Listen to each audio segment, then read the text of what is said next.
morning, everyone. It's Monday, May 18th, 2009. We do have some small swell in the water and not a whole lot on tap over the next few days. We do have something, though, hitting us by the weekend, so we'll be seeing some southwest swell filling in from the southern hemisphere. Coming in on Saturday the 23rd into Sunday the 24th. I wanted to show you what caused that all to come together in the southern hemisphere and just what size is looking to turn out to be as we look at the models right now. Also going to have some June gloom pattern right now as far as the weather goes. A little bit of a wind issue because of that, not a whole heck of a lot, more or less fog than anything. I want to show you what's causing that from this thermal inversion and the weather pattern that's setting up for somewhat of an onshore flow this week. So this is what's going on right now. Starting out taking a look from space, this satellite view looking over the waters over Southern California. We can see where San Diego is in relationship to Santa Barbara. Everything in between just covered in fog. A lot of June gloom in the weather right now. That's going to be in the forecast over the next few days. And this is why. It's more or less from a thermal inversion. If we take a look at where California is, especially Southern California, the temperatures here are shown in the different colors. And we can see that the red color would be a little bit warmer than that light pink sitting off the coast. That's causing a thermal inversion. A lot warmer temperatures inland, those inland temperatures coming out and squishing down the marine layer once it sits over top of it. That's going to be bringing in a lot of fog. Along with that, we've also got some troughing that's starting to bear down on the region. We see a fairly hefty low that's sitting up there in the Gulf of Alaska.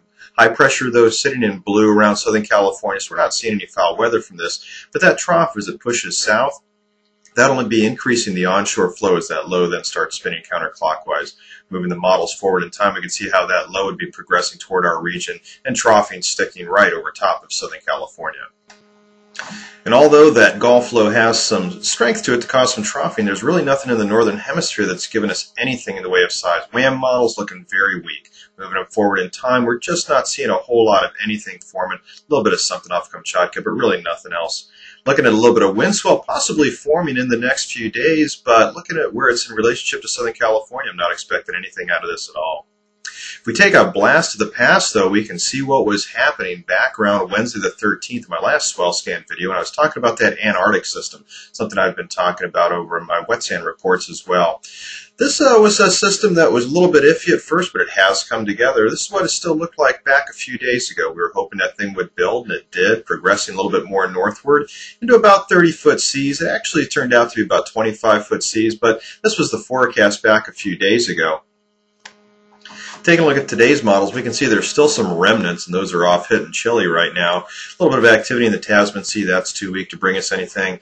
But we are going to be seeing something that came out of that system that broke off Antarctica and did move northward. Not a whole heck of a lot. If we look, though, farther out in the long range before getting to the forecast, we can see just not a whole lot of anything really coming our way. So all hope right now is for the weekend. For the 23rd and 24th, got it highlighted here in red.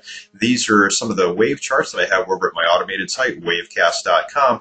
We can see that there's some southwest swell that be coming in, shown on the lower graph, probably about the chest-high range. We're looking at 14, maybe 15-second periods max. So this isn't looking to be any major swell event, but after the flatness we'll be experiencing this week, it will be warmly welcomed.